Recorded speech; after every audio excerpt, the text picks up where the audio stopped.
Here's that rock here with Simpson Math, talking frequency distributions and probability distributions.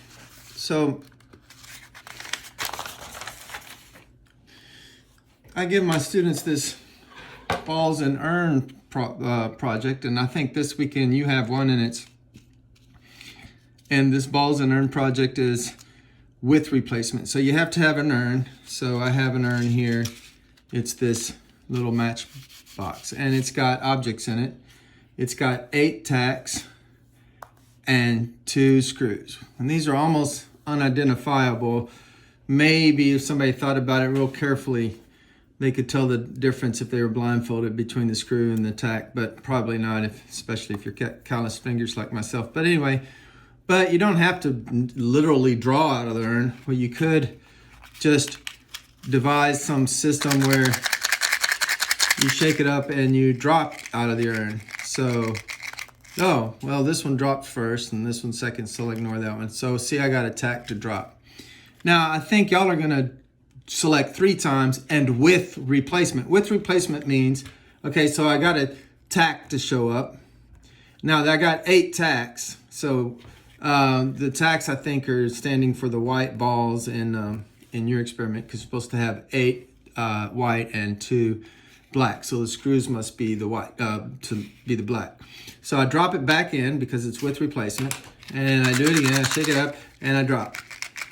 Oh, look, the screw came out, but it came out second. So this counts because it's the first one to come out. So I put that back in. So I got tack again, and I shake it up. Now I'm counting only the first one that comes out is my system. You have your own system, you know. Maybe you have a child reach in and blindly take something out, you know, blindfold the child and they take it out. But I've got my system where I've just poked a hole in this box, I shake it up and I drop. And the first one that comes is the one I count. Oh, the screw came first that time. Okay, so the screw came first.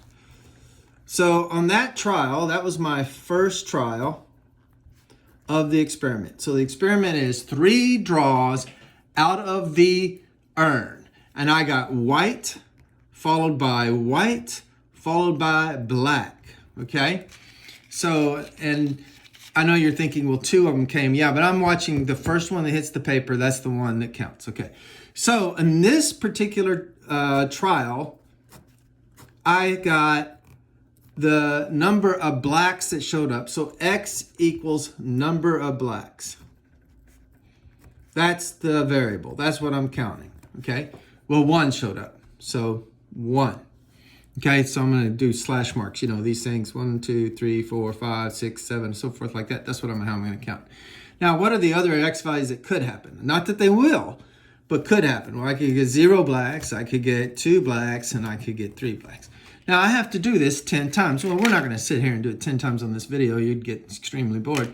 So we'll just make it up, okay? So let's say I get a white, white, white next. You know, so the second trial is white, white, white. And then white, white, white. And then white, white, black, just like the last time. So this is 1 trial, 2 trials, 3 trials, 4 trials. I got to do 10 trials. Uh-oh, 5, 6, 7, 8, 9, 10. I can fit it in.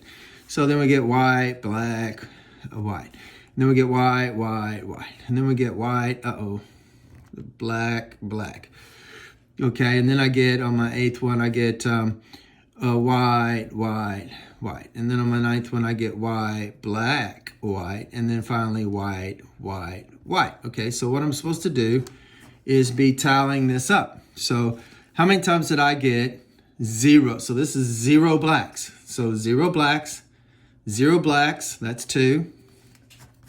How many more 0 blacks?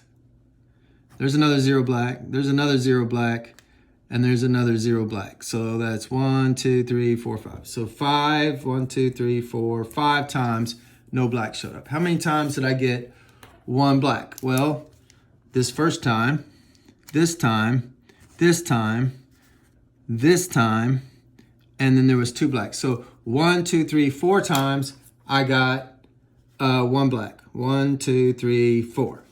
How many times did I get 2 blacks? Well, only once did that happen. That's this one right here. I should have done that neater so you can read it. But one time I got 2 blacks. Oh my gosh. then none of the times did I get 0 blacks, so none. So another way to write the frequency would be 5, 4, 1, and 0. Now what we want to build is a probability distribution. So with a probability distribution, I change these outcomes to probabilities, okay? So the possible outcomes are 0, 1, 2, and 3. And based on this experiment, the probability of getting 0 of my blacks, which 0 screws falling out, was 5 out of 10, or a half.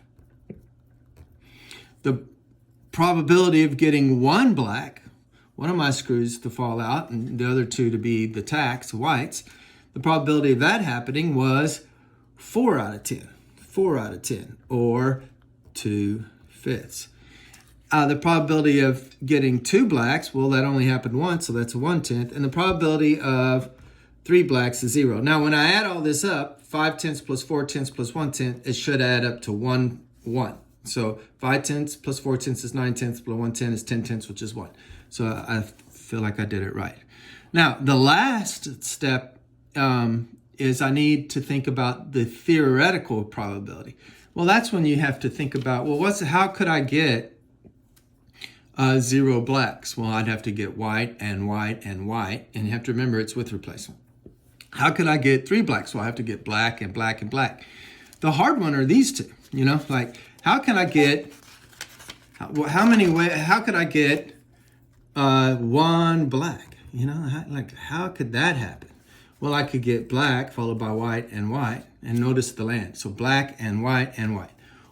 Or I could get white and black and white. Or I could get, I could get white and black. So you find this probability, this happening, this probability, this happening, this probability, this happening, and then add the 3 up because OR means add. But in between, you're multiplying. So the probability of black is 2 out of 10 because you're supposed to have 2 blacks, and white is 8 out of 10 and 8 out of 10. So 2/10 times 8/10 times 8/10. And of course you reduce and that sort of thing. But hopefully that helps you with your project. And you just build another probability distribution, only this time theoretical. So what should happen in theory, not necessarily what will happen in your experiment, but what would happen in theory. And if you did it a million times, on average, this is what would pop out. Okay. Math made simple. Simple math.